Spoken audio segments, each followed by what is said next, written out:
Hello, my friend. Today I will tell you another long-forgotten legend. Close your eyes and let the magic transport you to Middle-earth. Our journey begins.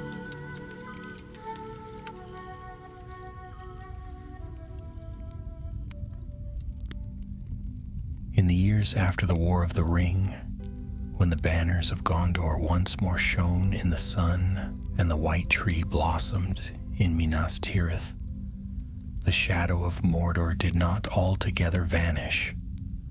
The Dark Lord was overthrown, yes, and his tower had fallen in thunder and fire, but the land remained a scar upon Middle-earth. Black ash covered the plains, fumes drifted from fissures in the earth, and the bones of ruined armies lay half-buried in the dust. Few dared wander there, save carrion birds and creeping things. Yet Gondor could not leave it wholly untended. Too many roads of evil led through those wastes, and whispers ran among the free peoples that orcs, though scattered, had not all been destroyed. Therefore King Elisar commanded that the borders of Mordor be patrolled. Watchtowers were raised upon the Ephel-Duath, and companies of Gondorian soldiers took their oaths to keep the darkness from gathering again. Among those chosen was Captain Halros, a man of stern bearing with eyes that had seen many battles. He had fought upon the Pelennor fields and marched through the Black Gate when hope seemed lost. The crown upon Aragorn's brow, the peace that now grew in Ithilien, and the laughter of children returning to ruined towns. These were rewards enough for Halros, yet when the king looked eastward and spoke of the need for vigilance, Halros felt a stirring in his heart, for though Mordor lay broken, its silence was not the silence of peace, but of waiting. So it was that Halros was given command of 30 men, most of them younger soldiers, eager to prove their valor. They set out from Minas Tirith beneath clear skies, their banners catching the morning wind. Their path led them through Ithilien, where green had returned to the woods. Elves under the prince Legolas tended the glades, and flowers sprang where once orc feet had trampled. The young men marveled at the beauty, but Halros kept his gaze fixed ahead toward the jagged wall of mountains that loomed ever nearer. When at last they passed the crossroads where the king's men had raised anew the statue of the old king of Gondor, Halros called a halt. He turned to his men, and his voice carried steady and low. Beyond those mountains lies Mordor, and though its master is gone, do not think it tamed. We go not for glory, but for duty. Keep your swords keen, your eyes sharper, and your hearts steady, for shadows linger where light has not yet reached. The company marched on, climbing the passes of the Ephel-Duath. Harsh winds met them there, laden with the smell of sulfur, and clouds lay heavy upon the peaks. They crossed ruined watchfires, long cold, and narrow paths that wound like knives along the cliffs. When at last they looked down upon the plain of Gorgoroth, silence fell upon them all. Before their eyes stretched a land of ash and ruin, black as a sea of cinders. Rivers of stone hardened from the fires that had poured from Mount Doom, cut across the wasteland.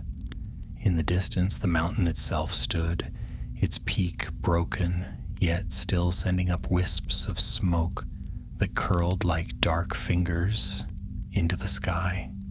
And there, where once the dark tower had loomed, only a jagged heap of ruin remained. Barad-dûr was shattered, but its shadow still seemed to cling to the plain like a memory that refused to fade. For several days, the company marched into Mordor, following the old roads laid by Sauron's hosts. They passed broken siege engines, piles of bones, and the wreckage of war. At night, they lit small fires, shielding the flames with stones, for though they believed no enemy lurked nearby, Halros allowed no recklessness. He set watches of 3 men, rotating them so none grew weary, and though the younger soldiers jested in whispers to keep their courage, Halros felt unease growing in him like a thorn in the flesh. On the 4th night, as the men sat close to the fire, one of the younger soldiers, a lad named Daranor, lifted his head sharply. "Captain," he whispered, "did you hear that?" Halros stilled the company with a hand. All listened. At first there was nothing but the wind that whistled through broken stones. Then faintly, far across the plain, came a sound. Distant, guttural, and harsh. A horn, perhaps, or the howl of some fell creature. It rose and fell, carried on the air like a ghost of war. The younger men looked at one another uneasily, but Halros only said, "Keep your guard. We are not alone in this land." The next day, as they moved onward, they found signs that troubled even the captain's steady heart. Footprints, large and clawed, trailed across the ash. Scraps of crude iron, half buried, suggested camps abandoned not long ago. And once, upon a ridge of black stone, they saw the figure of a man, or something like a man, standing still against the skyline, watching them. But when they climbed the ridge, no trace remained. By the time the sun set again, the laughter of the company had died. The soldiers walked in silence, each man gripping his spear or sword, as though shadows might leap from the ground. Halros knew it was no phantom that haunted them. Somewhere in Mordor, the remnant of evil stirred, and it was gathering strength. That night, as the fire burned low, Halros stood apart from his men. He looked toward the distant ruins of Barad-dûr, black against the stars, and felt the weight of his task heavy upon him. The king had trusted him with this watch. He must learn what darkness lingered here before it rose too high to be struck down. And in that silence, broken only by the hiss of the wind over ash, Halros thought he heard once more that dreadful sound, the faint echo of a horn calling across the dead land, summoning shadows to rise again. The company pressed further into Mordor, their boots sinking into the soft ash that blanketed the plain. Each step stirred gray dust that clung to their cloaks and armor. Though the sun burned faintly above, its light seemed dimmed here, as if the very air begrudged them its warmth. The men spoke little now, their voices muffled by the vast silence of the black land. Halros led them with steady stride, his eyes always scanning the ridges and fissures. He felt as though unseen eyes watched their every move. The memory of the horn call still gnawed at him, though none had heard it again. Yet he had learned long ago that silence could be the greater danger. On the 2nd day after the sound was first heard, the company came upon a narrow valley cut between walls of jagged stone.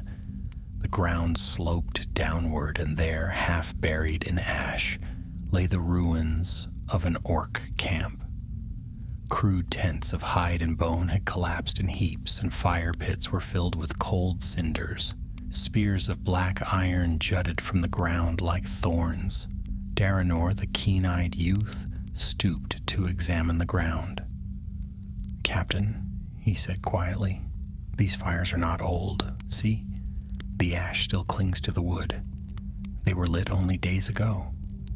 Another soldier called out, pointing toward a pile of bones. "And here are the remains of some beast, freshly picked clean." The men grew restless, shifting their grips on their weapons. Halros walked the length of the camp, noting the scattered footprints, the marks of many boots leading northward. At last he turned to his company. They march still, he said, a band of orcs. No fewer than 100, and they are not wandering without purpose. A murmur rose among the soldiers, some muttering in fear, others swearing in anger. One gray-bearded man, Thalion, stepped forward. "Captain, forgive me, but why have they not already been driven from these lands? We were told the Dark Lord's armies were broken." "They were," Halros replied, his voice calm, though the truth pressed heavily upon him. "But broken does not mean destroyed. A sword shattered still has sharp edges. These are the fragments of Sauron's host, and if they gather again, they may yet cut deep." He ordered the men to rest in silence, but no one slept soundly that night. Dreams of marching feet and burning fires plagued them, and more than once a sentry swore he saw shapes moving along the ridges. At dawn they set out northward, following the trail. For 2 days they marched thus, keeping low among the rocks, their eyes sharp for ambush. The land grew harsher, broken by fissures, where fire still glowed faintly in the depths. On the 3rd day they reached the edge of a vast hollow, a basin of stone and ash surrounded by cliffs. Halros raised his hand, signaling the company to halt. "Down," he whispered. They crouched among the rocks, peering into the hollow below. There, to their dread, they beheld a gathering. Orcs, scores of them clustered about fires that burned red against the gray plain. Men were among them too, swarthy Easterlings in long helms and cruel armor, their voices loud and harsh. Standards of black cloth were raised upon poles, though no sigil of Sauron showed. At the center of the camp stood a figure robed in dark crimson, his face shadowed beneath a hood. The soldiers lay silent, scarcely daring to breathe. They watched as the crimson-cloaked figure lifted his arms, and the rabble quieted. His voice rang out across the basin, strong and commanding, though the words were strange. Still, the company felt the weight of them, as though they were meant to bind the will of all who listened. At last, the figure drew forth from his robes a small object, and the orcs and men roared, as if fire had been cast into their hearts. "What does he hold?" whispered Daranor. Halros narrowed his eyes. The object gleamed faintly in the firelight, a circle of metal set upon the man's hand. His breath caught. "A ring," he muttered. The company drew back in shock. Could it be? The 9 rings had been lost long ago, their bearers enslaved by Sauron. Yet here one was displayed boldly, as though its master dared claim lordship. "We must return to Gondor at once," Thalion urged in a hushed voice. "If one of the 9 is found, the king must know." Halros shook his head. "If we turn back now, they will vanish before we return. The king needs more than a warning. He needs to know what army gathers here, and under whom." His jaw set. "We go closer." That night, as the dark folk feasted and roared in the hollow, Halros led a handful of his men around the cliffs, creeping down to the edge of the camp. The stench of roasted flesh and unwashed bodies filled their nostrils. They crouched behind a heap of stone and watched. The crimson-cloaked leader sat apart, his hand resting often upon the ring he bore. Orcs and men alike came to kneel before him, swearing oaths in harsh voices. Though Halros could not hear all their words, he caught enough to chill his blood. They named him Ring Lord and promised to march when he gave the word. Then suddenly the leader lifted his head, and though his hood shadowed his face, Halros felt a piercing gaze sweep across the night. The soldiers froze, scarcely daring to breathe. The Ring Lord rose, raising his hand. "There are spies among us," he declared in a voice like iron. "Find them." A howl rose from the orcs, and torches flared as they spread outward. Halros hissed to his men, "Back, now!" The company scrambled up the rocks, hearts pounding, but the hunters were swift. A cry rang out behind them as one soldier stumbled, seized by clawed hands. His scream echoed across the hollow before a blade silenced him. The survivors climbed higher, gasping as arrows hissed past. At last they flung themselves over the ridge and tumbled down the far side. Halros hauled Daranor to his feet, his voice harsh but steady. "Run." Through the darkness they fled, chased by orcs, shrieking like wolves. Spears clattered on stone, arrows whistled past their heads, but the men pressed on, stumbling through fissures and ridges until the cries behind them grew faint. Only when the night was nearly gone did Halros call a halt. The company was fewer now, their faces pale, their hearts shaken. No one spoke. They knew well what they had seen, a leader rising in Mordor, wielding a ring of power or something that appeared to be one. Halros drew a deep breath, steadying himself. "We cannot flee," he said. "If we return to Gondor empty-handed, the Ring Lord will march before we can raise a defense. We must learn his strength, his numbers, and the truth of that ring." His eyes were grim as iron. "Our task has only begun." And so, with the darkness of Mordor pressing close and the shadow of the Ring Lord looming before them, the company prepared to face trials far beyond what they had imagined when first they left the White City. The company rested little after their narrow escape, huddled in a hollow where the ground was broken by jagged stones.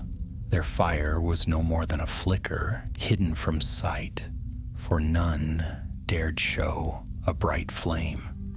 Some of the younger soldiers trembled still, their eyes wide in the half-light.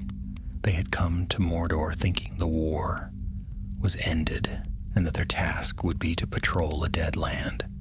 Instead, they had stumbled upon a host gathering in secret, led by a figure who claimed the might of the Nine.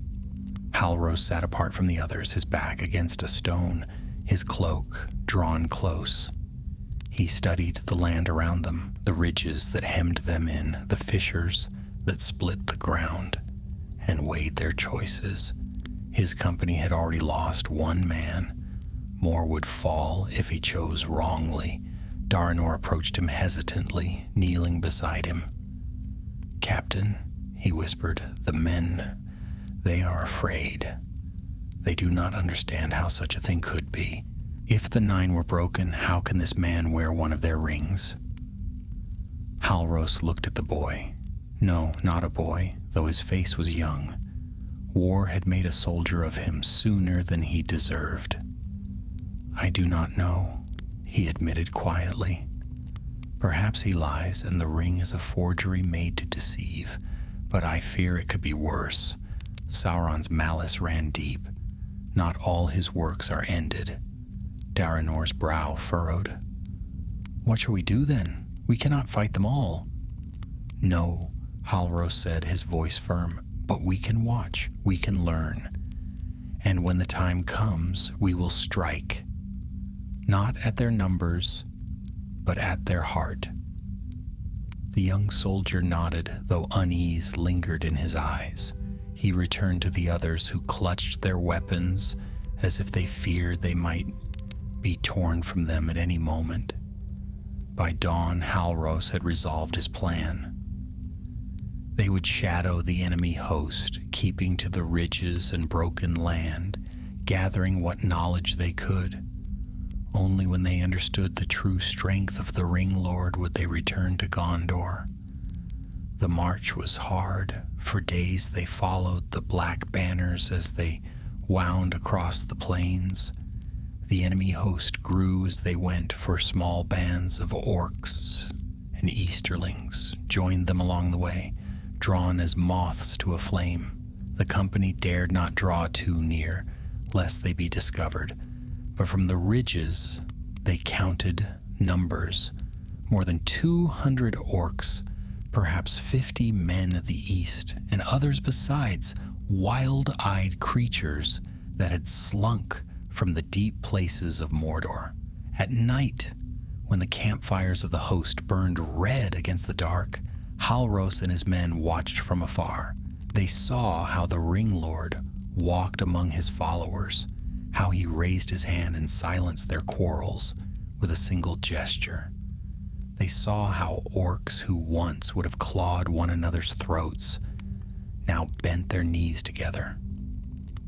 "This is not their way," muttered Thalion, the gray-bearded soldier, one night as they crouched behind a ridge.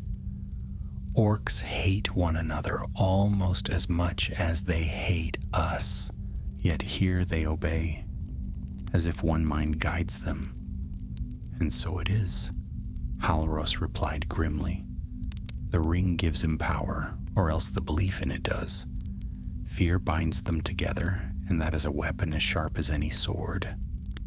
It was on the 5th night of shadowing the host that danger found them again. They had crept close to a rise overlooking the camp, and Halros was studying the patterns of the guards, when suddenly Daranor stiffened. "Captain," he whispered, "behind us." From the gloom of the rocks came a scrape of claws on stone, then a growl, low and hungry. Before they could draw blades, a pair of orcs leapt from the shadows, followed by 3 more. The company fought fiercely, steel flashing in the dim light, but the clash of arms carried across the plain. "Fall back," Halros commanded. "Back to the ridge!" The orcs shrieked, one falling beneath a soldier's spear, another cut down by Halros himself, yet their cries had carried. Shouts rose from the camp below, torches flared as the enemy stirred like a nest of hornets. The company scrambled up the ridge, but arrows began to hiss past them, striking sparks from the rocks. One man fell with a cry, pierced through the shoulder, but Daranor and Thalion dragged him upward. Halros turned, holding the rear. "Faster," he barked. "Do not stop." They tumbled down the far side of the ridge, stumbling into a cleft of stone where the enemy's sight could not reach. Yet the pursuit came swiftly. Orcs clambered after them, their howls echoing in the night. "This way." Halros led them into a fissure, narrow and winding, that cut deep into the plain. They ran through the twisting passage, the darkness so heavy they could scarce see more than a few steps ahead. Behind them, the orcs followed, their cries bouncing from the stone. At last, the fissure widened, spilling them into a cavernous hollow. Here, strange lights glowed faintly in the walls, the remnants of fire that had burned in ages past. The men stumbled to a halt, gasping, their breath loud in the stillness. But the pursuit had not ceased. Shadows moved at the far end of the hollow, and the hiss of arrows drew near. Halros looked about swiftly. To the left rose a slope of stone leading upward to a narrow gap. "There!"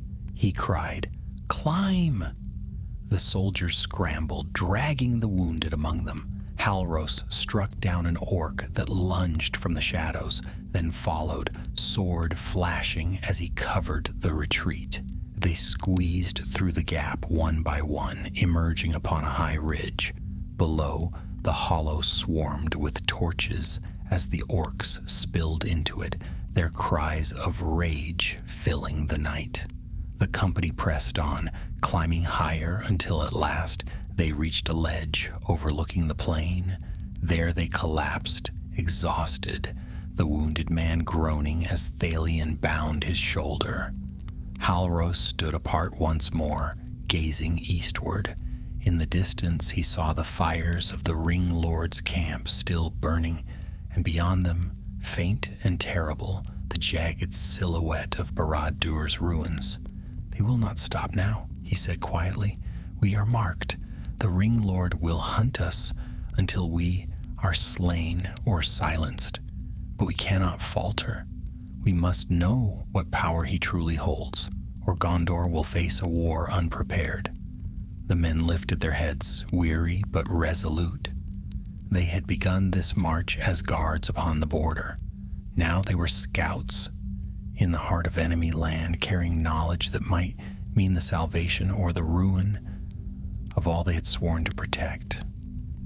And as the cold wind swept across the ridges, carrying with it the distant clang of Orcish drums, they knew their road was far from ended. The men rose with the dawn, though the light of the sun scarcely pierced the choking clouds above Mordor. Pale shafts of gold struggled against the gloom, casting the ash-strewn land in a strange half-light that never felt like morning. Their breaths were heavy, and their limbs ached from the desperate climb of the night before. But Halros wasted no time. He called the company together upon the ridge and spoke in a voice quiet yet firm. "We have seen the Ring Lord's host. We have counted their strength and know their purpose, to unite the broken servants of the dark.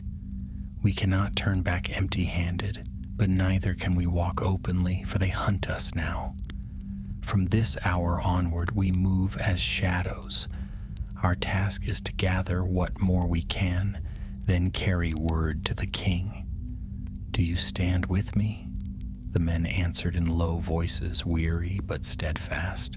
Even the wounded soldier, his shoulder bound and his face pale, nodded his assent. Halros gave a rare smile, grim, but enough to strengthen their hearts. "Then let us begin."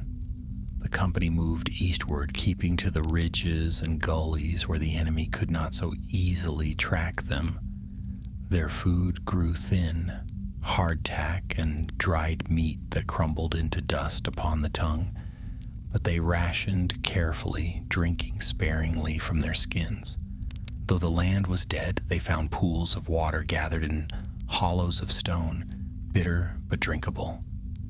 2 days they traveled thus, watching from afar as the host marched northward.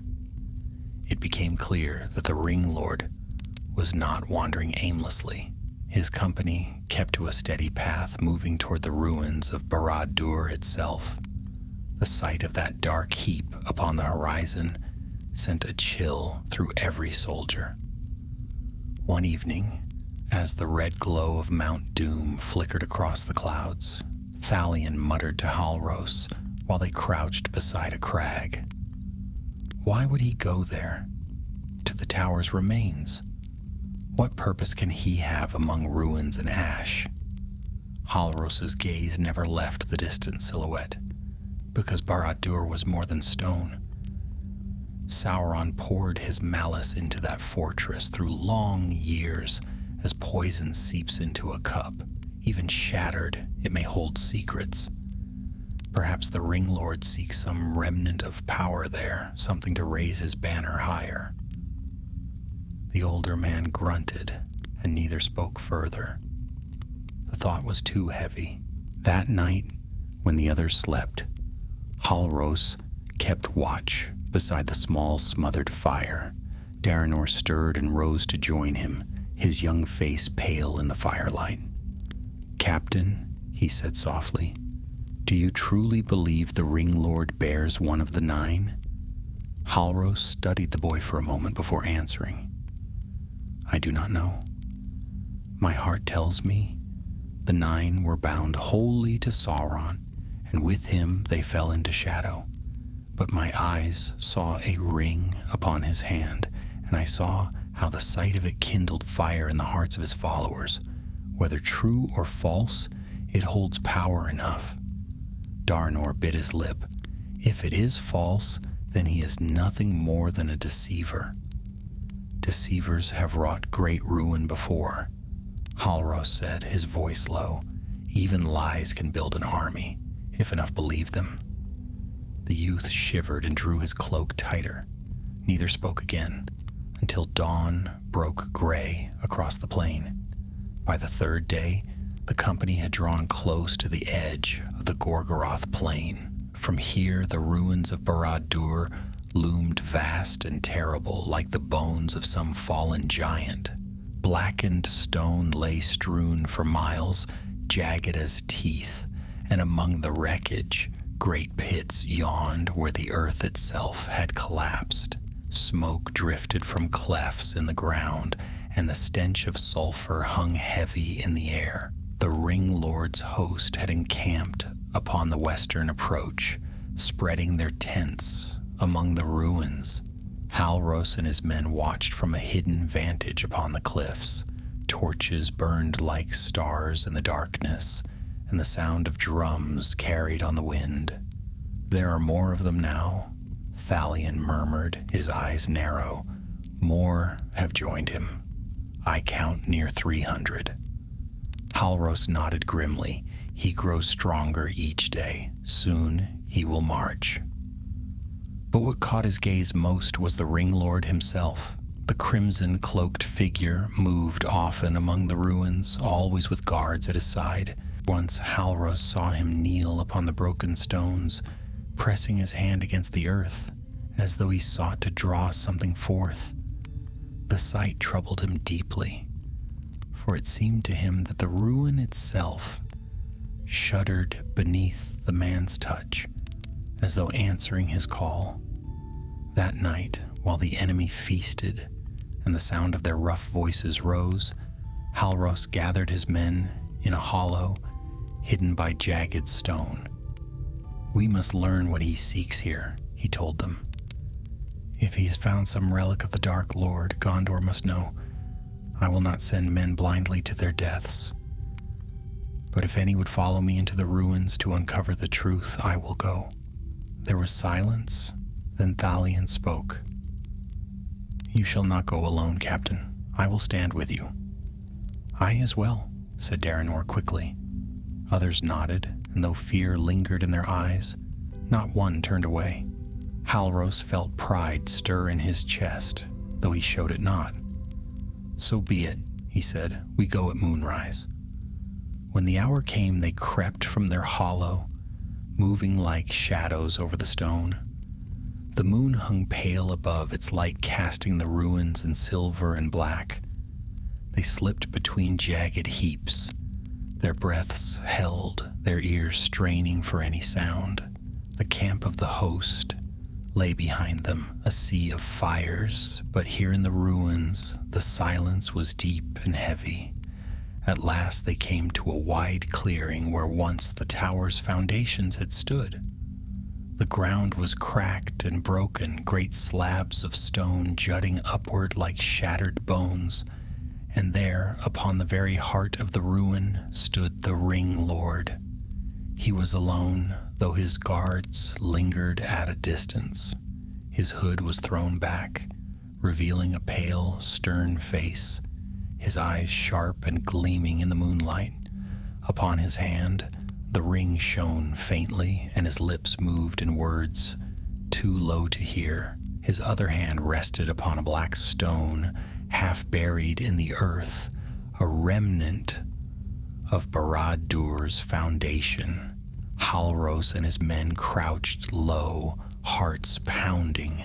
They dared not move, scarcely dared breathe. Suddenly the Ring Lord's voice rose, clear and harsh. "By the ruin of the tower, by the ashes of the eye, I call the scattered to me. Come forth, servants of the shadow. By this ring I command you." The ground trembled. From the cracks in the stone, foul vapors rose. A sound like whispering filled the air, a hiss that seemed to echo from the very earth. Halros's men shrank back in horror. Daranor gripped the captain's arm, his face white. "Captain, he wakes something." And Halros knew it was true.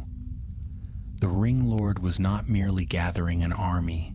He was seeking to rouse whatever fragments of Sauron's malice lingered in the broken land, to draw them into himself, to feed his power.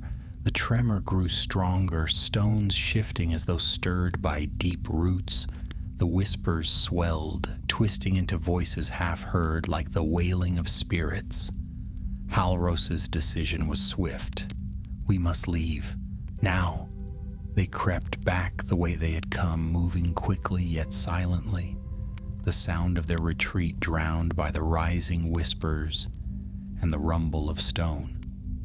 When at last they reached the safety of the outer ruins, the ground shuddered once more, and a great crack split the air like thunder. The men stumbled onward until they reached their hollow, hearts racing. Only then did they speak. "What did we witness?" whispered one soldier. "Madness," said another, shivering. "Or worse than madness." Halros looked eastward, his face grim. "We saw a man who would claim the mantle of the Dark Lord. Whether his ring be true or false, he seeks to bind the shadow of Mordor to his will. Gondor must know this at once. We leave at dawn." But even as he said the words, he feared it might already be too late, for the shadow that had once covered Middle-earth was stirring again, and it had found a new master to heed its call.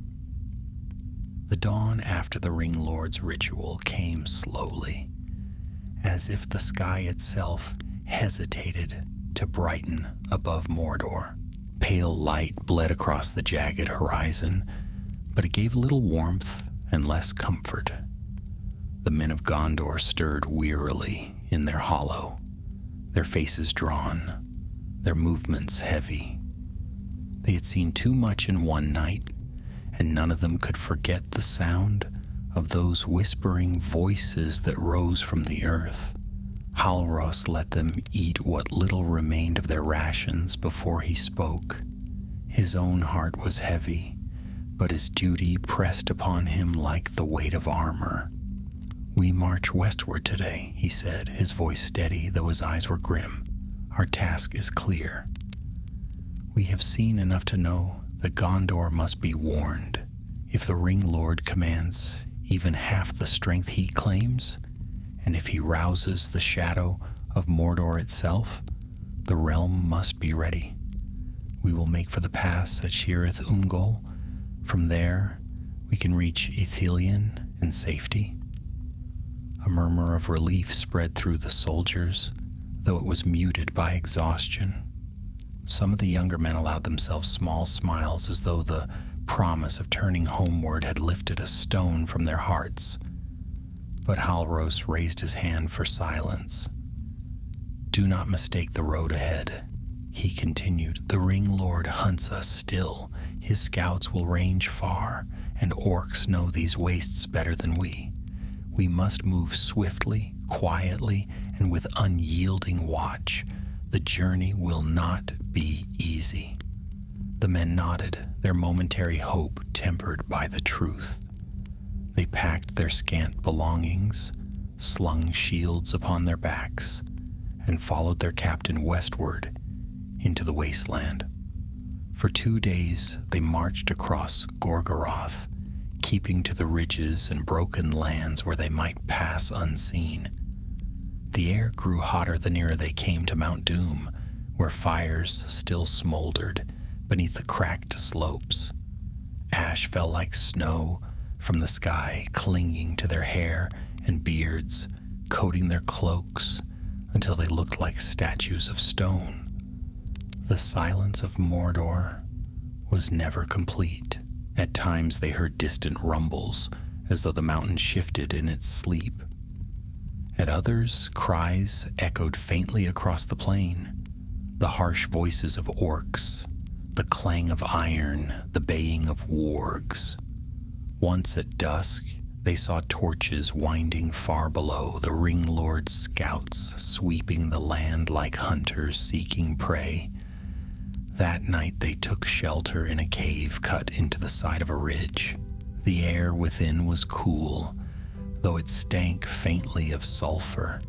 They dared a small fire hidden deep within, and the men huddled close.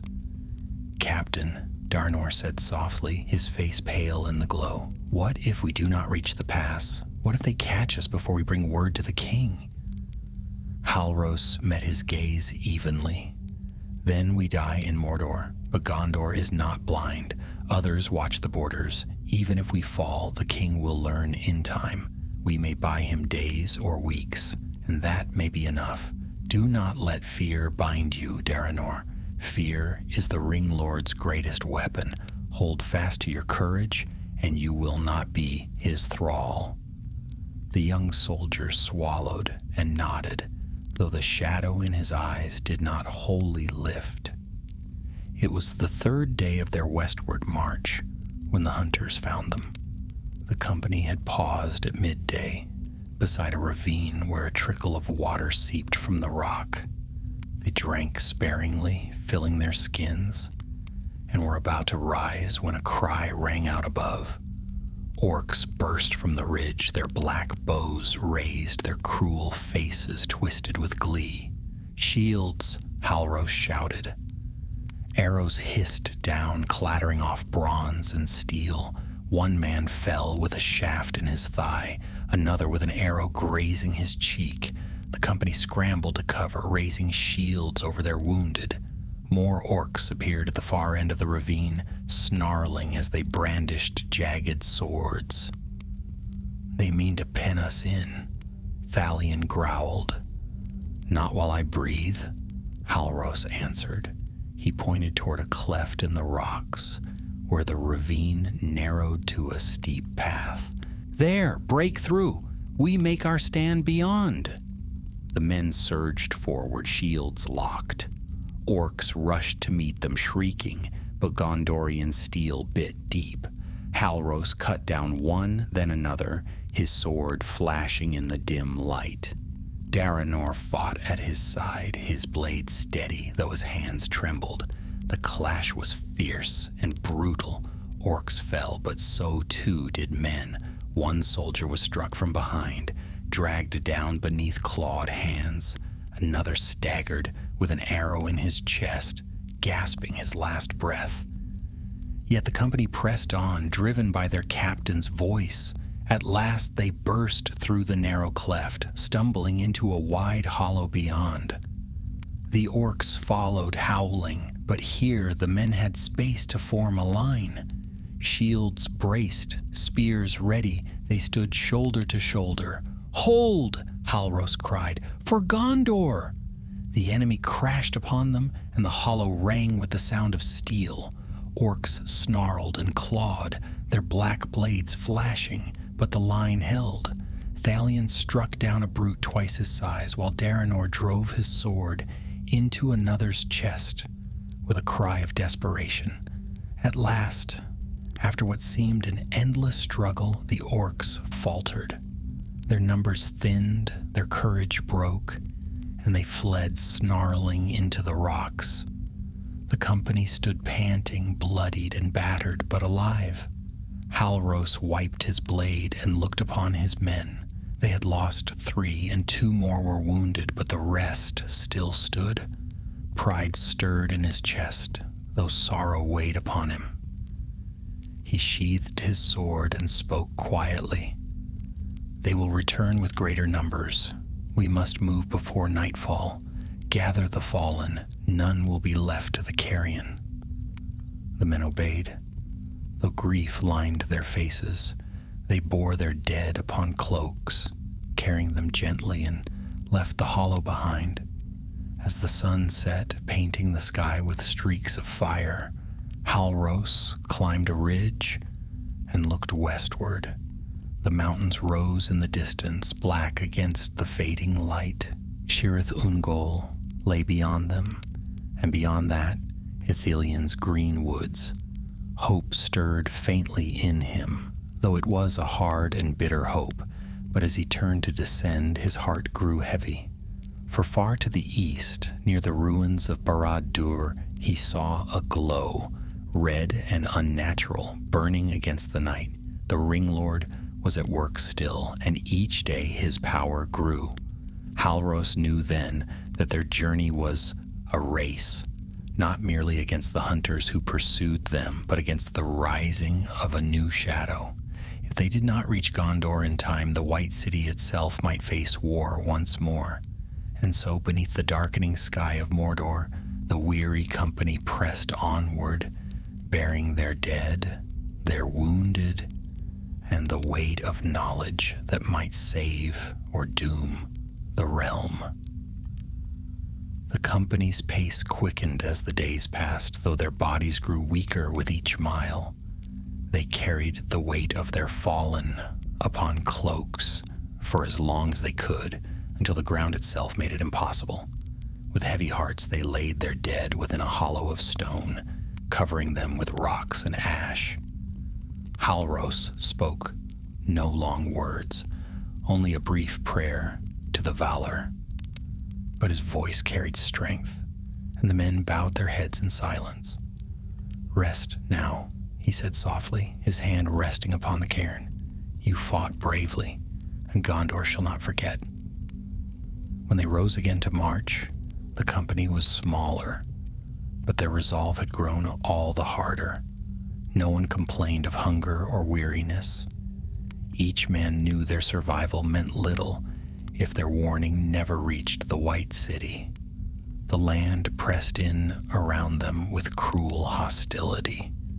The plain was broken by gullies that forced them to climb and descend until their legs burned with pain. Ash storms swept suddenly across the wastes, choking them with dust and stinging their eyes. More than once they heard the howls of wargs upon the wind, though none dared come too near. At night, when they dared light no fire, they huddled together for warmth. Some slept, but most lay awake, listening for the sound of pursuit. Once, during the long hours before dawn, Daranor whispered to Halros, "Captain, do you think the Ring Lord truly hunts us still? Surely we are but gnats to him."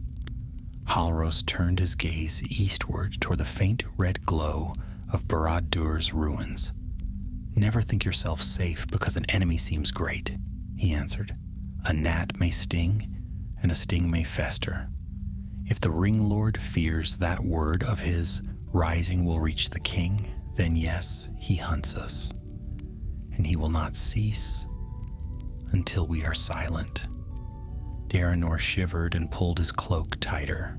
Halros said no more, for he knew the truth was weight enough. On the 5th day of their march, they reached the broken foothills at the base of the Ephel Duath. The black mountains loomed above their jagged peaks, cutting the sky like knives. Somewhere among them lay the pass of Cirith Ungol, once guarded by the Watchers and haunted by darker things still. The men looked upon the peaks with mingled dread and hope, for beyond them lay Ithilien, and beyond Ithilien the safety of Gondor. Yet as they climbed into the foothills, the signs of pursuit grew clearer. Tracks marred the ash, booted feet, clawed prints and the marks of wargs. Once they came upon a pile of bones, gnawed clean with scraps of iron armor scattered about. Thalion spat upon the ground. "They camp near," he muttered. Halros nodded grimly. "We must move by night now. By day we hide, by night we climb. It is our only chance." So they did. Each day they found some hollow or cave in which to lie hidden, taking turns at watch while the others slept. When the stars rose faint and pale above the poisoned sky, they set out again, moving swiftly along the narrow paths. Their strength waned, but the mountains grew closer. It was on the 2nd night of this climb that disaster struck. They had found a winding path along a cliffside, the drop sheer to their left, and the rock rising steep to their right. The men moved in silence, one by one, their eyes fixed upon the narrow track. Suddenly from above a cry rang out, a harsh, guttural howl that froze their blood. Arrows hissed from the darkness. One struck the man at the rear, who fell with a cry into the abyss below. Another clattered off Halros's shield, sending sparks into the night. "Ambush!" Thalion shouted. Orcs poured down from the ridge above, their torches blazing, their eyes gleaming with malice.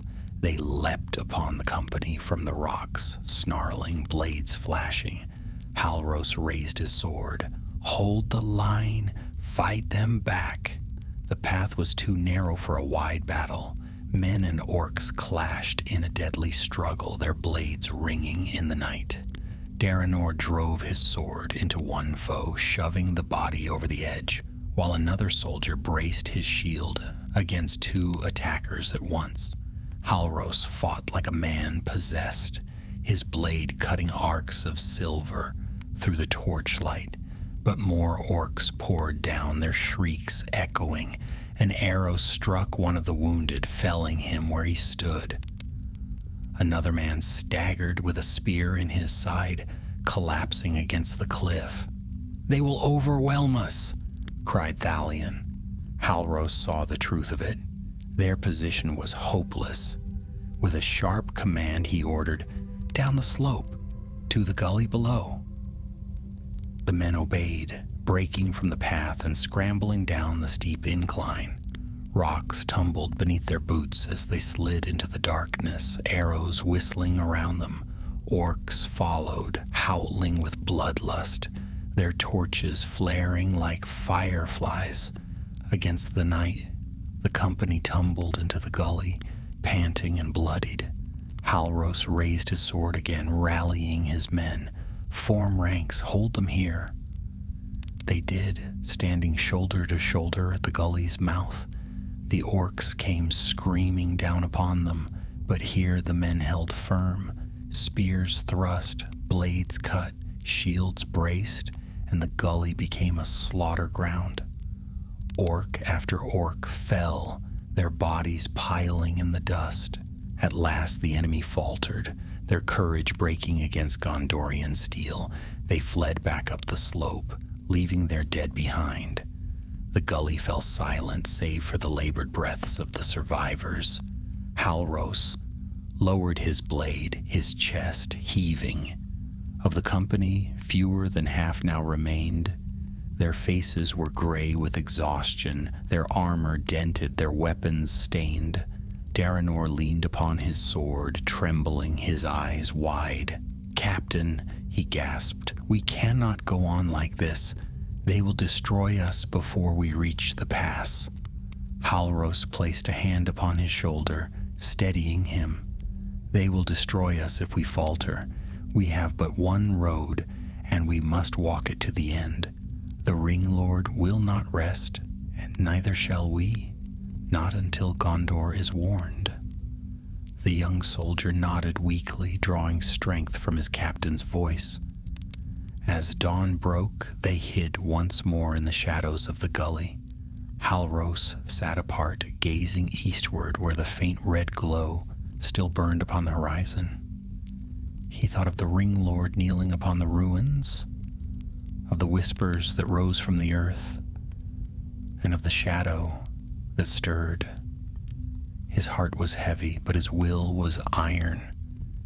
He knew well that many, perhaps all, of his men might fall before they saw the White City again. But if even one of them reached Gondor, the realm might yet be saved. That was the duty laid upon him, and he would not fail. And so, with blood upon their hands and ashes in their mouths, the company rose once more as night fell. They turned their faces toward the black mountains and the perilous pass that lay beyond. The shadow of Mordor lengthened behind them, but the road ahead was no less dark. The climb into the Efelduath was harder than any march the men had yet endured. The mountains loomed over them like a wall of black iron, their jagged peaks cutting the sky in cruel shapes. The air grew colder as they ascended, though fumes still drifted from cracks in the stone, carrying the stench of sulfur. The paths were narrow, winding along cliffs where a single misstep would mean a fall into the abyss. Halros led at the front, his cloak snapping in the mountain wind. He set the pace, neither too fast nor too slow, but steady, as though his very stride carried the rhythm of endurance. Behind him, the company followed in silence, each man leaning upon his strength, his courage, or perhaps only his captain's resolve. By day they hid among the rocks lest orcs or wargs spy their movement. By night they climbed, their boots scraping against stone, their breaths loud in the thin air. Sleep came in snatches, uneasy and haunted by dreams of the Ring Lord's voice and the whispers in the ruins of Barad-dûr. One evening, as the stars flickered faint above the poisoned sky, they came upon a ledge overlooking the western plains. Far below, Ithilien lay hidden beyond the haze, but the thought of green woods and running water filled the soldiers with longing. Daranor stood at the edge, his eyes wide. "Captain," he said quietly, "look, there beyond the haze. That is home, is it not? If we keep climbing, if we keep fighting, we shall see it again." Halros stood beside him, his gaze fixed on the dark horizon. "Aye," he answered softly. "Beyond these mountains lies home. Remember it, Daranor. Let it give you strength when the shadow presses close." The boy nodded, clutching his cloak about him, and for a brief moment the company's hearts lifted. But their climb was not without peril. On the third night in the mountains, as they wound along a narrow pass, a rumble echoed from above. Stones clattered down, striking sparks against the rock. The men cried out and pressed against the cliff as a boulder crashed past, shattering on the path below. Halros raised his shield over his head, shouting, "Rock fall! Take cover!" More stones tumbled, and through the dust, they saw dark shapes moving high above. Orcs. "They seek to crush us," Thalion growled, his eyes flashing. "Forward!"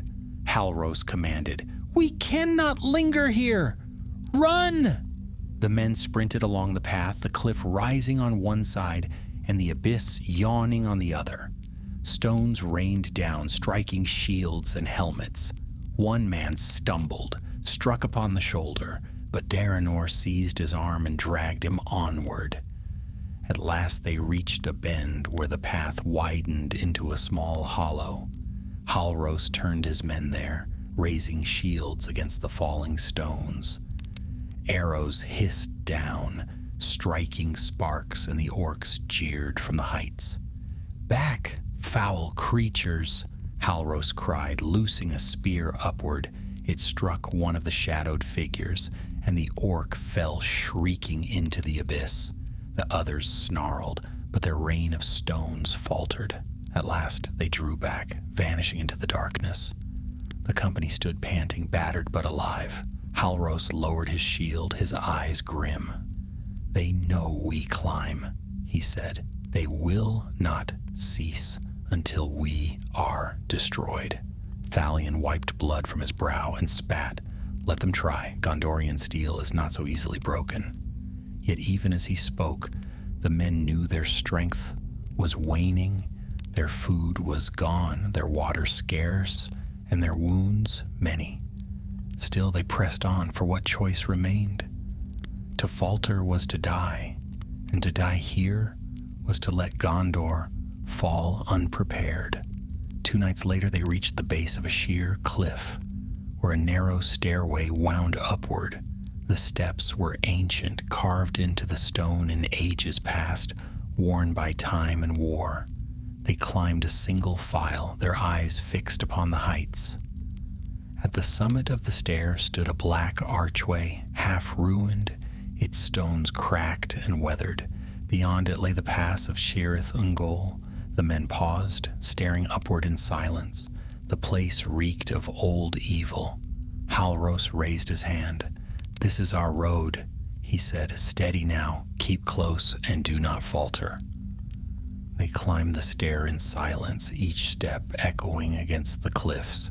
The air grew colder still, and a strange stillness settled, as though the mountain itself watched them. When at last they reached the archway, the men stopped once more. The stones loomed black against the starlight, and strange carvings marred the surface, shapes that seemed to twist and writhe when the eye lingered too long. "This is an ill place," whispered one soldier, his voice trembling. "Aye," Halros said, "but it is the only way. Keep your courage, for we are close to safety." They passed beneath the arch and entered the pass. The path wound between cliffs that rose high on either side, shutting out the stars. The silence was deep, broken only by the scrape of boots on stone. Daranor walked close to Halros, his eyes darting to every shadow. "Captain," he whispered, "is it true what they say of this place, that a great terror dwelt here in ages past?" Halros's voice was low but steady. "Aye, long ago, a creature of shadow and venom made this its lair, but it was driven forth during the War of the Ring, and it troubles us no more." Daranor swallowed, though the captain's assurance did little to ease him. The air in the pass was thick, heavy with the memory of fear. They had gone but a short way when a sound echoed behind them, a scrape, faint but unmistakable. The men froze, hands tightening on their weapons. "Scouts," Thalion muttered, turning with his blade ready. The sound came again, closer now. Shapes moved in the shadows behind, the glint of eyes, the gleam of steel, orcs slipping silently into the pass. Halros drew his sword, his voice firm. "They have followed us. Ready yourselves." The company formed a line across the narrow path, shields braced, spears leveled. The orcs crept nearer, their snarls low, their blades glinting. The pass became a trap of stone, a place where escape was but a dream. Then from ahead another sound arose, a cry, shrill and cruel, echoing down the pass. More orcs. They were caught between. Daranor's eyes widened in fear. "Captain, they have us pinned." Halros's gaze swept the cliffs, the shadows, the paths ahead and behind. His heart was heavy, but his will unbroken. "Then we fight," he said, raising his blade.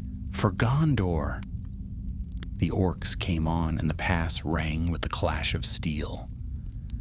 The pass of Shirith Ungol became a trap of stone and shadow. The cliffs pressed high on either side, black against the pale starlight, and the narrow path offered no room to flee. Orcs advanced from both front and rear, their eyes gleaming, their jagged blades catching the dim light. The company of Gondor stood caught between them, their backs to the cold rock, their hearts beating like drums in their ears. Halros raised his sword, his voice carrying steady through the gloom. "Hold fast, a wall of steel, nothing more, nothing less. They mean to crush us, but Gondor has faced worse and endured. Stand together, and we may yet carve a road through." The men closed ranks, shields overlapping, spears braced. Daranor stood near the center, his young face pale but determined, his knuckles white on the hilt of his sword. Thalion was on the flank, his gray beard matted with sweat and ash, his eyes hard as iron. The orcs crept nearer, snarling, testing the line. Then with a shriek they charged, a wave of black steel and cruel faces. The clash was sudden and terrible. Spears thrust, blades rang, and the narrow pass echoed with the cries of battle. Halros met the first foe with a stroke that split helm and skull. He wrenched his blade free, parried another strike, and drove the enemy back with grim fury. Beside him, Daranor fought with desperate speed, blocking a blow that would have struck his captain, then stumbling as another orc pressed upon him. "Steady!" Halros barked, striking the creature aside. "Watch your footing, lad." The line held, though the orcs pressed hard. Arrows hissed from the shadows, clattering off shields, though one found a man's throat, felling him with a gurgling cry. The company closed ranks quickly, leaving no gap, their discipline steady even as their numbers dwindled. At the rear, Thalion fought like a lion, his shield braced as he thrust his spear into the gut of one orc and swung his sword into another's neck. "Back, you carrion!" he roared, his voice echoing down the pass. Yet more orcs poured forward, climbing over their own dead, their cruelty driving them to madness. "Captain," cried one soldier, blood streaming from a wound in his arm, "we are pressed on both sides. We cannot hold long." Halros's eyes swept the cliffs, searching. They could not hope to defeat such numbers in open battle, but perhaps... "Fall back toward the bend," he commanded, pointing toward a curve in the path where the cliffs leaned close. "There, the way narrows further. We can hold them one front at a time." The men obeyed without hesitation, stepping backward in tight formation, shields still braced. Orcs rushed to press them, but the retreat was steady, disciplined, not a rout. The Gondorians struck as they moved, cutting down foes that lunged too close. At last they reached the bend where the pass constricted to little more than a tunnel between sheer walls. Halros shouted, "Form the line, shields up." The company braced themselves. The orcs came shrieking into the choke point, but here their numbers availed them little. Only a handful could attack at once, and Gondorian steel met them blow for blow. Orcs fell, choking the ground with their corpses, but still they came. Hours seemed to pass in that struggle. The air grew thick with the stink of blood and sweat, with the cries of the dying and the clash of steel. Halros fought until his arm burned with pain, his shield dented, his sword slick with black ichor.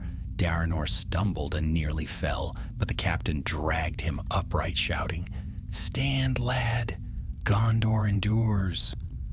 Thalion, grim and resolute, held the rear with the last handful of men, keeping the second wave of orcs at bay. His voice rang out over the din. "They will break soon. Hold them a little longer." And then, at last, the tide faltered. The orcs' shrieks grew less certain, their charge less furious. Bodies lay piled at the mouth of the choke point, and the stench of their blood filled the air. Those who remained drew back, snarling, their courage failing. "They flee!" cried one soldier, his voice hoarse. "They cannot break us." Yet even as hope stirred, a new sound echoed down the pass. A horn, deep and cruel, blared from the darkness ahead. The orcs' snarls rose again, and they parted to make way. Out of the shadows strode a great orc chieftain, clad in black mail, a helm of iron upon his head.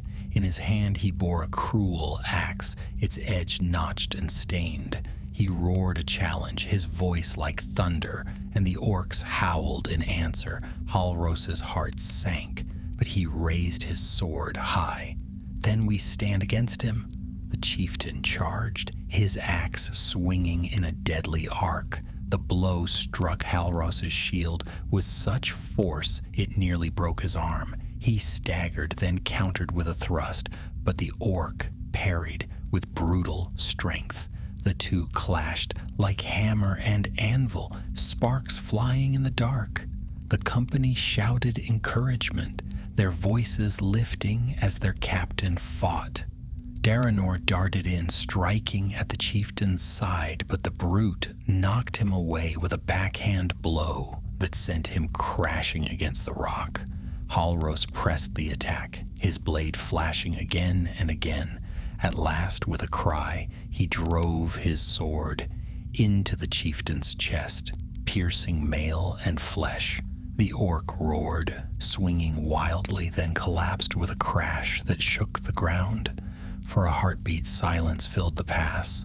Then the orcs wailed in despair.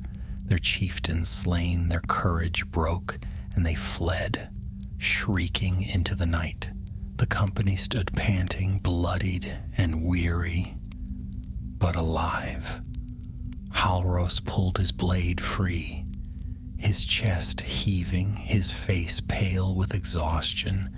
He turned to his men, his voice hoarse but steady. "We live. Gondor endures. Gather the wounded. We must move before they return." They dragged Daranor to his feet, though his face was pale and his breath labored. Thalion clapped the boy on the shoulder, gruffly muttering, "You fought well, lad. You'll have scars to boast of if we live to tell the tale." The company moved onward, deeper into the pass. Behind them, the corpses of orcs lay heaped in the narrow choke point, a testament to Gondorian steel and stubbornness. Yet Halros's heart was heavy. They had won a battle, yes, but the war was far from over. The Ring Lord still gathered power in the east, and his hunters would not cease.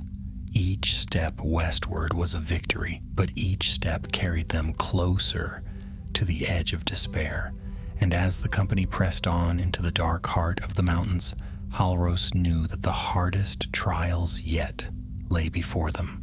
The pass of Shirith Ungol was a place steeped in dread, and though the orcs had fled, the company of Gondor felt little triumph as they pressed deeper into its winding ways. The cliffs loomed high above, blotting out the stars, and the path twisted like the coils of some vast serpent, always turning, always climbing.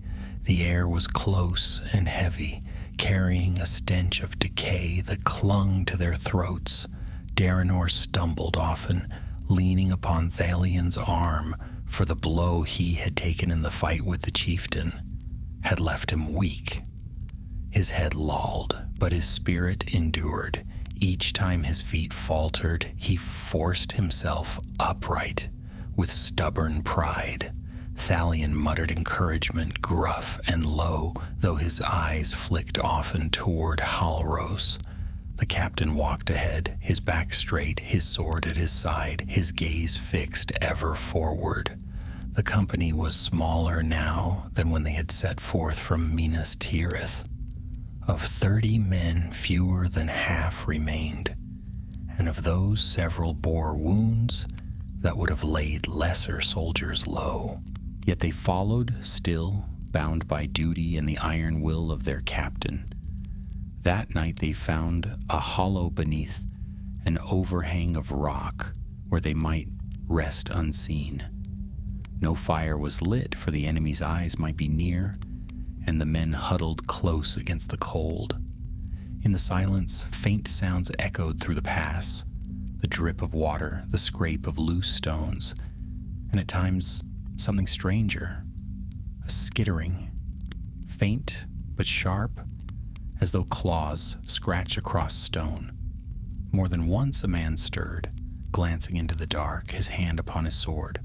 Halros heard it too, though he said nothing. He knew well what terror had dwelt here in ages past, and though words said it was gone, memory clung to the stones like a ghost. When dawn came, gray and weak, they rose and marched again. The path grew steeper, climbing in narrow switchbacks that left them breathless. At times it narrowed so greatly that they were forced to pass single file, their hands pressed to the rock, their eyes fixed on the drop below. It was in such a place that Daranor faltered once more. His foot slipped on loose gravel, and he lurched toward the abyss.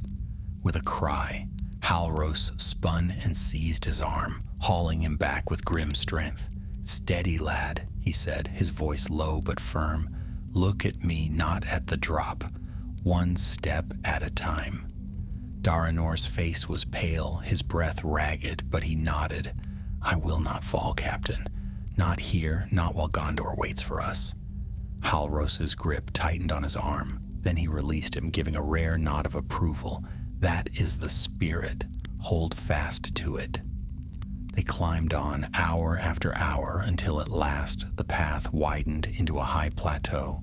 Here the ruins of an ancient tower rose, black against the dim light, a broken husk of stone, its walls shattered, its gates long fallen. This was the watchtower of Cirith Ungol, once the den of orcs, once the lair of darker things still. The men paused at its threshold, gazing upon the ruin in silence. The air within was colder, the shadows deeper, as though the stones themselves remembered cruelty. Captain, Thalion muttered, his voice grim, this place is cursed. Best we pass it by. Halros studied the ruin with narrowed eyes. We must rest, and the tower offers shelter from pursuit, but keep your blades ready, for evil lingers here. They entered cautiously, their boots crunching on broken stone. The walls rose about them, jagged and torn, and the wind moaned through the empty windows. Within, they found a great hall half collapsed, its floor littered with rubble. Strange stains marred the stone, old and black, and chains hung from the walls, rusted with age. The men shuddered, their eyes darting to the shadows. One whispered, "What deeds were done here?" "Deeds best forgotten," Halros said quietly. "Do not dwell on them. Keep your watch." They made camp in the hall, spreading their cloaks upon the floor. Again no fire was lit, though the cold gnawed at their bones. Daranor lay near the captain, his breath shallow, his face pale with fever. Halros pressed a hand to his brow and frowned. "The wound festers," he murmured. Thalion knelt beside him. "We have no herbs, no healer. Can he march still?" Halros's jaw tightened. "He must. If he falters, we shall bear him." Through the night, the men kept watch in turns. The wind moaned, chains rattled faintly, and once more came that skittering sound. Closer now, echoing within the very walls. A soldier on guard swore he saw eyes glimmering in the dark, pale and cold, but when he blinked, they were gone. By dawn, none had slept well. The company rose, their faces drawn, and left the tower behind. Yet the sense of being watched lingered, pressing upon them with each step. The path beyond the tower grew steeper still, climbing ever upward. The cliffs leaned close, shutting out what little light the sun offered. At times the air grew foul, thick with a stench of rot that turned their stomachs. The men murmured uneasily, but Halros drove them on. At midday, as they paused in a narrow cleft, a cry rang out ahead. One of the scouts, who had climbed a little further, came stumbling back, his face white. "Captain," he gasped, "the path is blocked. A rockfall bars the way." Halros frowned. "Show me." They climbed to where the scout pointed, and there indeed the pass was choked. Great slabs of stone had tumbled down, sealing the road. No path led around, for the cliffs rose sheer on either side. Thalion swore under his breath. "We are trapped." Halros's eyes swept the rockfall, measuring it. "Not trapped, delayed. We climb over."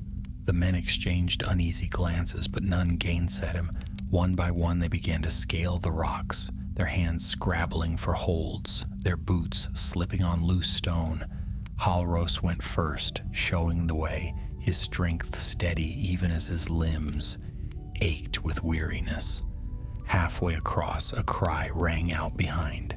Daranor had slipped, tumbling onto his side, his fingers clawing for purchase. A soldier reached for him, but too late. He slid down the slope, crashing against the rocks. He lay still, his cloak spread about him like wings. "Daranor," Halros shouted, scrambling back down. He knelt beside the boy, lifting his head. Blood trickled from a gash upon his brow, but his chest still rose and fell. His eyes fluttered open, dazed. "Captain," he whispered, his voice faint, "I am sorry." "Hush," Halros said firmly. "You will not fall, lad. Not while I live." With Thalion's aid, he lifted Daranor, carrying him across the rock fall upon his own back. The climb was slow, every step an effort, but Halros did not falter. His men watched in silence, their respect for him deepening with each laborious step. At last they reached the far side. They lowered Daranor gently to the ground, and he managed a weak smile. "I told you, Captain, I will not fall." Halros's lips tightened, but he said nothing, only clasped the boy's hand before rising once more. They pressed on, but the sense of pursuit grew heavier. More than once they heard distant horns, echoing through the mountains, cruel and harsh. The Ring Lord's hunters were close. That night, as they camped in a hollow, Thalion spoke softly to Halros. "Captain, the lad will not last. His wound festers, and his strength fades. Perhaps we should leave him, lest he slow us all." Halros's gaze hardened. "We do not abandon our own. Not while I command. He will march with us, or we shall carry him." Thalion bowed his head, but his eyes were troubled. In the silence that followed, the skittering came again. Closer, sharper, echoing through the rocks. The men gripped their swords, their eyes wide. Halros stood, his hand upon his hilt, staring into the dark. Something moved there, swift and silent, unseen yet felt. The air grew colder, and a sense of dread swept over them all. "Captain," Daranor whispered faintly, his eyes wide, "what is it?" Halros's voice was grim. "Something that should have perished long ago. Something that lingers still in these mountains." The men huddled close, their fear heavy as the dark pressed in. Whatever haunted Cirith, Ungol had not fled with the fall of the Dark Lord. It remained, and it watched them now. And as the horns of the enemy echoed once more in the distance, Halros knew the company faced not one peril, but two: the hunters of the Ring Lord and the ancient evil of the pass itself. The horns came first. Low and cruel, they rolled through the mountains like thunder carried upon the night wind. The men of Gondor stirred in their hollow, rising to their feet with blades in hand. Their faces were pale, their bodies weary. But the sound of pursuit drove weariness from them like a lash. Halros stood still, listening. The horns called from the east and the west both, and faintly from below. The enemy had learned their road, and they were being hemmed in. "They are closing the jaws," Thalion muttered grimly, like hunters driving prey into a snare. Halros's eyes narrowed, but his voice was calm. "Then we must break the snare before it closes. Ready yourselves. We move at once." The company packed what little remained of their gear and lifted Daranor gently to his feet. The boy leaned heavily on Thalion's arm, his breath shallow, but he forced a faint smile. "I can walk, Captain. Do not fear for me." Halros gave no reply, only placed a steadying hand upon his shoulder before turning to lead the way.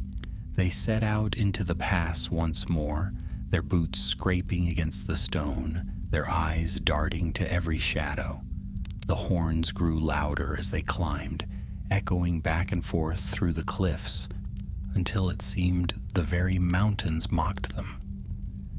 Yet even as the hunters drew near, another presence pressed upon them. The skittering sound returned, sharp and quick, echoing from rock to rock.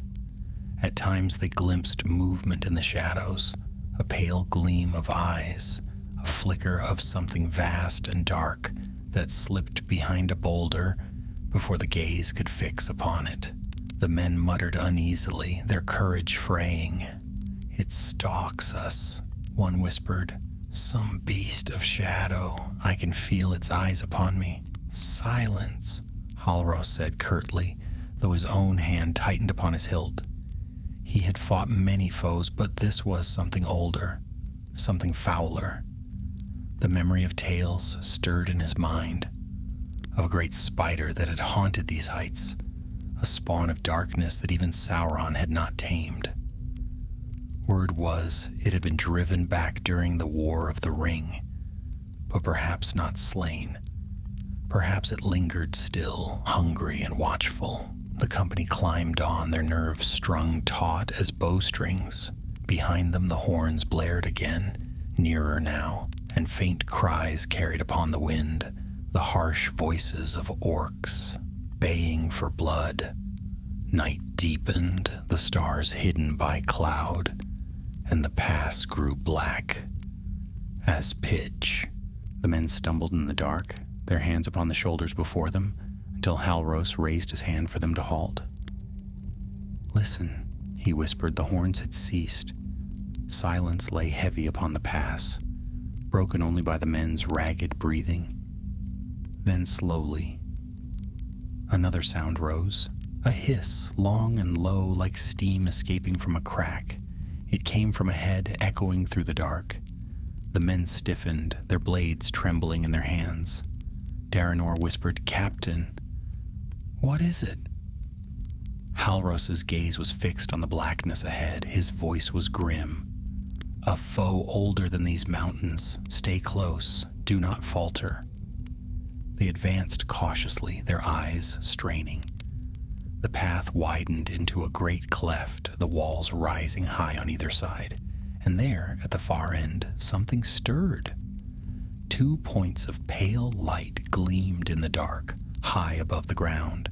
They blinked once, twice, and the men realized with horror that they were eyes, vast, cold, and cruel. A shape moved then, immense and terrible, slipping from the shadows. Legs, long and many-jointed, clattered against the rock, and a bulk as black as night itself loomed before them. A spider, monstrous beyond imagining, its body gleaming with foul slime, its fangs dripping venom that hissed as it touched the stone. The men cried out in fear, some stumbling back, their courage breaking. Daranor clutched Thalion's arm, his eyes wide with terror. "Shelob," he whispered, the name trembling on his lips.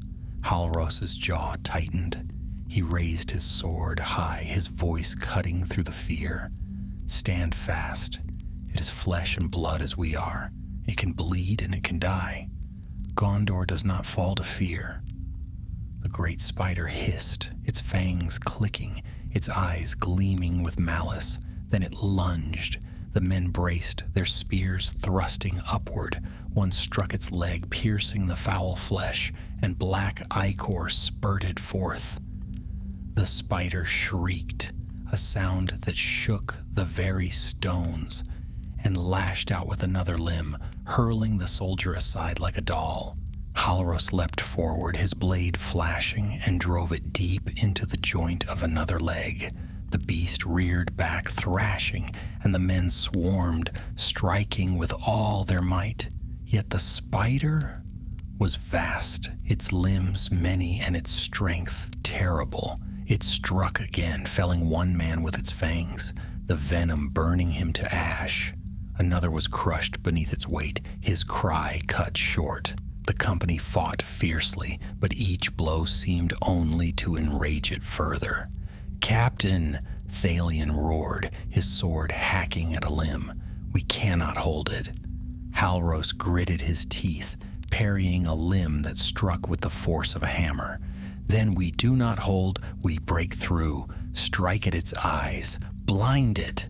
The men rallied, their spears thrusting upward toward the pale gleams. One struck true, bursting an eye in a spray of black fluid. The spider shrieked again, rearing back, thrashing so violently the ground trembled. "Now!" Halros shouted. "Run! Through the cleft!" They broke past the beast as it flailed, stumbling over rocks, dragging the wounded with them. Halros was the last, his sword raised as he slashed at another eye, blinding the creature further. It screamed, the sound echoing down the pass, and lashed out wildly. A leg struck him across the back, hurling him forward. He staggered, gasping, but did not fall.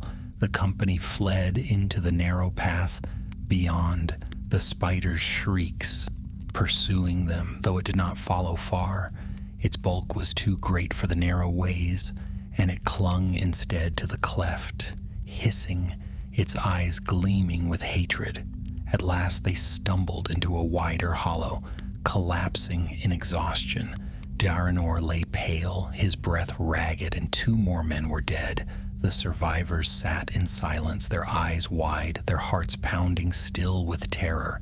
Halros stood, his chest heaving, his cloak torn, his sword black with ichor. He gazed back into the darkness where the beast hissed, its cries echoing still.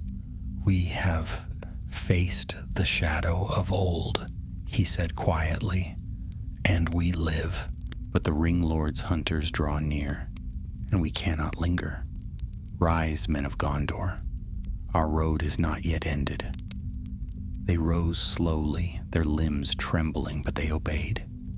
For though the spider had nearly destroyed them, it had not, and the strength of their captain burned still, a light in the darkness of Mordor. Yet Halros knew the truth in his heart. They had faced but one peril of the pass, and greater dangers yet lay before them. For even now the horns of the hunters rose once more upon the night air, and the trap was closing fast. The horns of the hunters drew closer with every hour. They rang through the mountains of Shirith Ungol like the baying of hounds, cruel and relentless. The men of Gondor staggered through the dark paths, their limbs heavy, their hearts weary, but they pressed on. For though the great spider had nearly destroyed them, they had escaped, and Halros would not let them fall so near to their goal.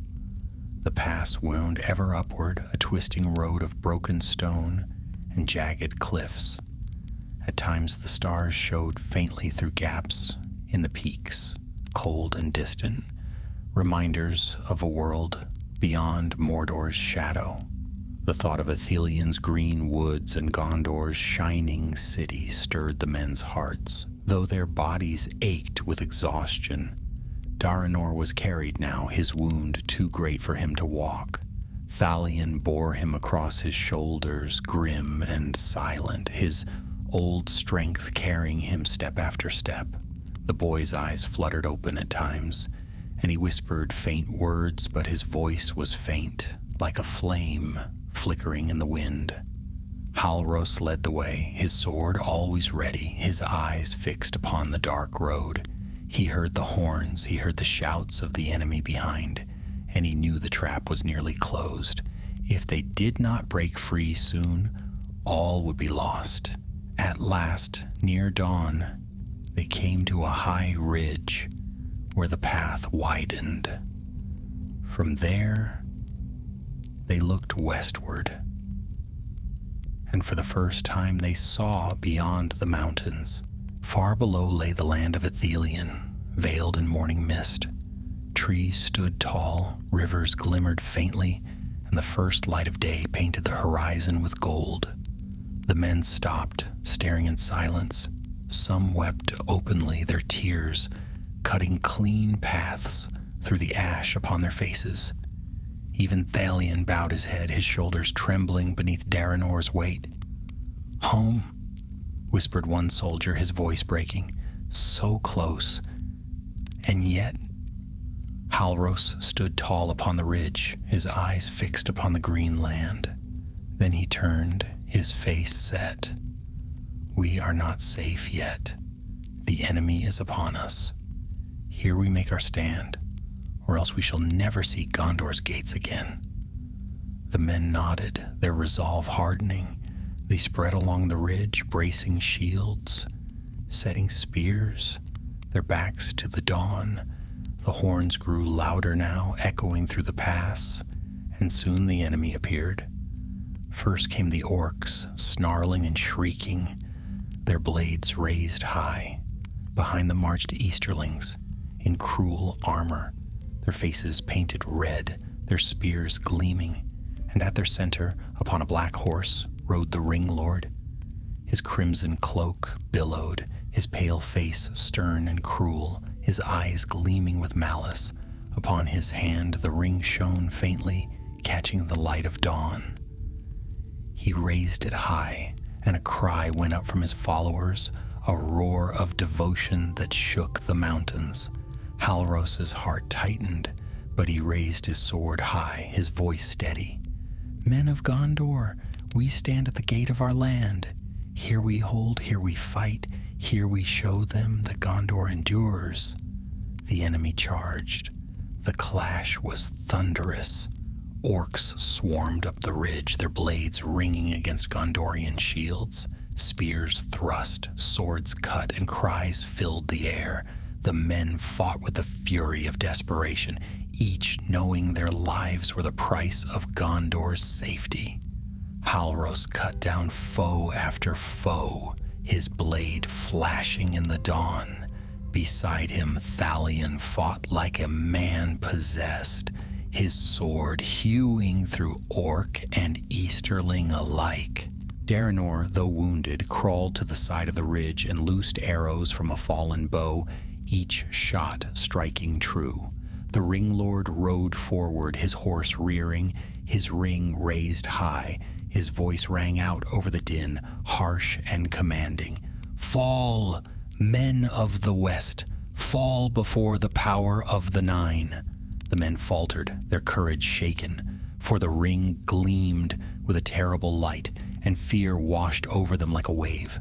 Some stumbled, lowering their blades, their eyes wide with dread. Halros saw it, and rage flared in his heart. He stepped forward, his voice ringing clear.